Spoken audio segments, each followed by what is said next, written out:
Bonjour et bienvenue dans le podcast Haricots Verts, le podcast qui vous parle d'art, d'écologie et de verdure. Je suis Pauline Leroux, ingénieure agronome passionnée de plantes et je vous emmène à la découverte de la couleur végétale et de toutes ses applications. Que ce soit dans le textile, l'ameublement, l'artisanat, la décoration et dans d'autres domaines, chaque jeudi et samedi à 7h30, je vous propose des épisodes riches avec des invités passionnants pour approfondir le sujet de la couleur végétale sur toute la chaîne de valeur. Mon but, fédérer et démocratiser la couleur végétale dans nos vies. Alors, c'est parti, bonne écoute. Donc bonjour à tous, j'espère que vous allez bien. Aujourd'hui, je vous propose une série de podcasts pour booster ou redonner un élan à votre pratique de la couleur végétale. Cette inspiration sur ces épisodes m'est venue par des échanges que j'ai eus avec des artisanes, des artisans et certaines marques qui cherchaient un genre de nouvel élan. Donc je vous propose en plusieurs épisodes de faire un petit tour de toutes les informations que j'ai eues, de tout ce que j'ai pu percevoir. Et voilà, c'est juste des idées comme ça, à prendre ou à laisser. Dans tous les cas, vous pouvez compléter ces informations sous le post Instagram qui sera mis sur ces épisodes. Et l'idée, c'est que voilà, que ce soit votre activité principale ou votre activité secondaire, il y a peut-être des choses à piocher. C'est en toute humilité, il n'y a pas de leçon, c'est juste voilà pour échanger et voir ce qui peut marcher. Donc c'est à prendre ou à laisser.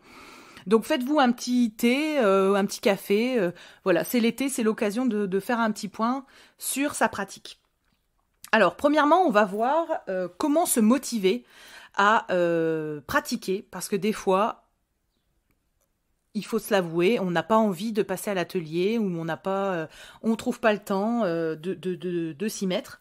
Donc la première astuce, c'est de définir des créneaux de pratique. Donc si c'est votre activité principale, vous n'avez pas vraiment le choix. Si c'est votre activité secondaire, c'est vrai qu'il y a 12 000 autres priorités qui peuvent passer avant. Donc l'idéal, c'est de se bloquer des créneaux dans son agenda. Et quand ça semble vraiment impossible, il y a peut-être aussi la possibilité pour les personnes qui gardent leur enfant le mercredi, si les enfants sont un peu grands, de pratiquer avec eux. Ça peut être l'occasion. Mais en tout cas, voilà, de se définir des créneaux de pratique dans sa semaine avec des objectifs clairs, donc des objectifs simples que vous pouvez mesurer, être sûr de les atteindre, qui soient réalisables et qui soient définis dans un temps donné. J'en sais rien. Si vous savez que vous avez 1 heure devant vous, vous savez très bien que vous n'allez pas pouvoir réaliser une nappe et le mordançage et la teinture et c'est pas possible en 1 heure de temps. Donc c'est comment vous vous organisez et comment vous mettez sous vos actions un timing. Ce qui peut être aussi super motivant, c'est de pratiquer à plusieurs. Donc là, ce que je vous conseille, c'est de regarder sur le profil Instagram Haricots Verts, vous avez les cartes Ça bouge dans ma région. Et là-dessus, vous pouvez identifier dans les commentaires des acteurs qui sont proches de chez vous. Pourquoi pas proposer une petite invitation à se regrouper et à pratiquer ensemble. Ça peut être franchement un gros booster. Vous partagez le projet sur lequel vous travaillez et la personne peut être ravie ou même ne faire qu'un café et faire un échange. Ça peut être une idée. Ensuite, vous pouvez aussi trouver une association. Vous aurez l'impression clairement d'appartenir à un groupe, à une communauté. Vous avez été nombreuses dans les podcasts ou dans les échanges à dire que des fois le métier d'artisanat c'est souvent seul dans son atelier et il y a peu d'échanges. Donc ça peut être l'occasion. Donc dans les associations pour l'instant que j'ai trouvées en France, on a l'association Colore ton monde qu'on va recevoir donc avec Suzy Gallo. On a l'association Isina de Marie Longhi, qu'on va également recevoir. On a les Tinctoriales, donc basées dans les Hauts-de-France, que j'aimerais recevoir. Et on a l'association Art et Vie en couleur, qui est basée à Pau, que je vais également recevoir. Donc voilà pour se motiver, quelques éléments faciles. Une autre chose qu'on peut faire, c'est se lancer des défis. Moi, ce que j'aime bien, c'est quand je me sens bloquée, je me dis « Oh, j'ai un peu fait le tour », c'est de changer de support. de changer de fibre. Par exemple, j'ai beaucoup commencé avec le lin. Eh bien, je me suis lancé le défi de travailler du chanvre, le coton. Là, je vais essayer de travailler de la soie, mais comme je vous avais expliqué, j'ai eu, par ma méconnaissance des tissus, j'ai acheté une soie trop rigide. Enfin, c'est pas ce que je voulais. Et la laine me fait peur. Alors que, c'est bizarre, mais tout le monde dit que la laine, c'est hyper facile à teindre. La laine me fait peur. Bref, voilà, changer de fibre. Vous pouvez aussi changer de support. Par exemple, vous faites de l'écoprint sur tissu. Eh bien, pourquoi pas essayer de l'écoprint sur papier?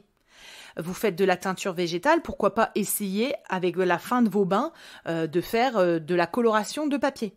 Vous pouvez aussi essayer d'autres supports. On voit sur les comptes Instagram du cuir de poisson, sur du bois, la paille. Donc vous pouvez essayer la paille, notamment avec l'épisode 11 de Stéphanie Trollez. En plus, Stéphanie propose des ateliers chez elle pour essayer la marqueterie de paille. Ça peut être une super dynamique pour votre activité.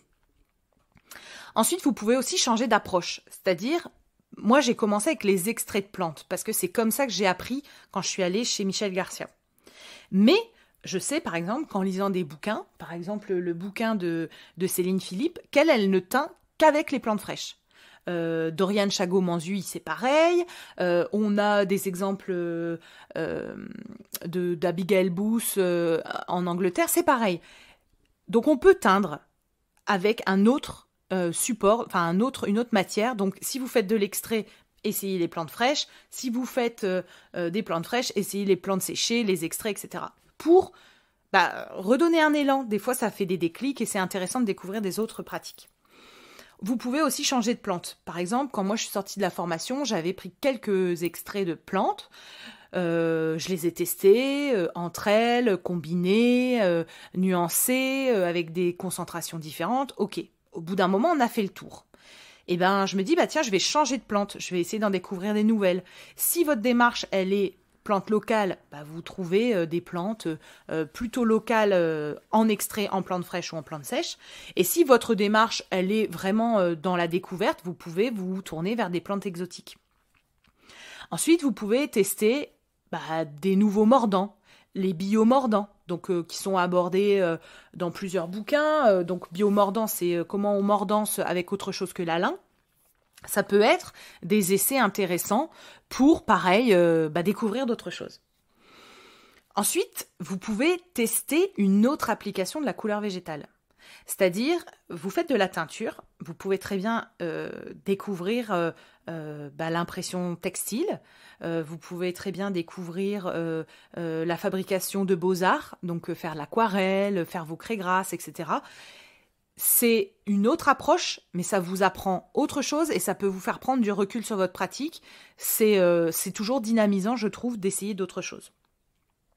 Et enfin, vous pouvez vous faire une to-do list de ce que vous avez envie d'essayer dans votre atelier. Donc moi, je ne remets pas la main dessus, je suis triste parce que je voulais vous la partager. Mais en gros, à chaque épisode que je fais avec des invités ou à chaque bouquin que j'écoute, je me note la pratique que j'aimerais faire.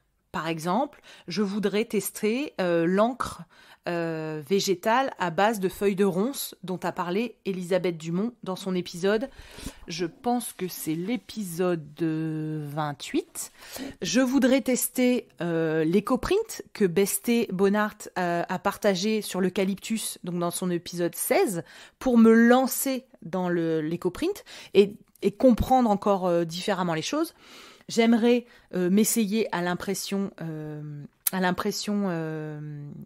textile. Donc Marie Longhi en a parlé dans son épisode. Alors j'essaie de vous donner les épisodes en même temps. Donc Marie Longhi, ce sera l'épisode 39.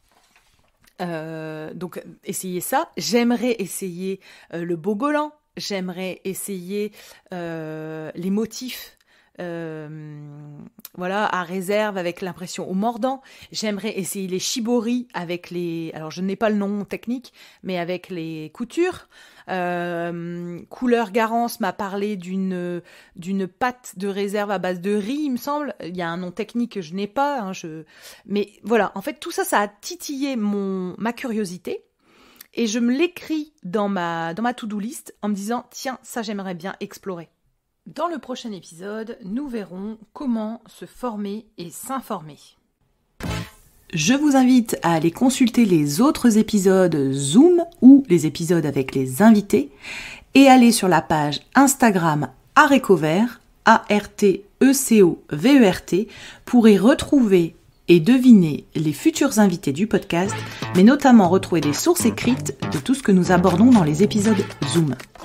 Belle journée à tous!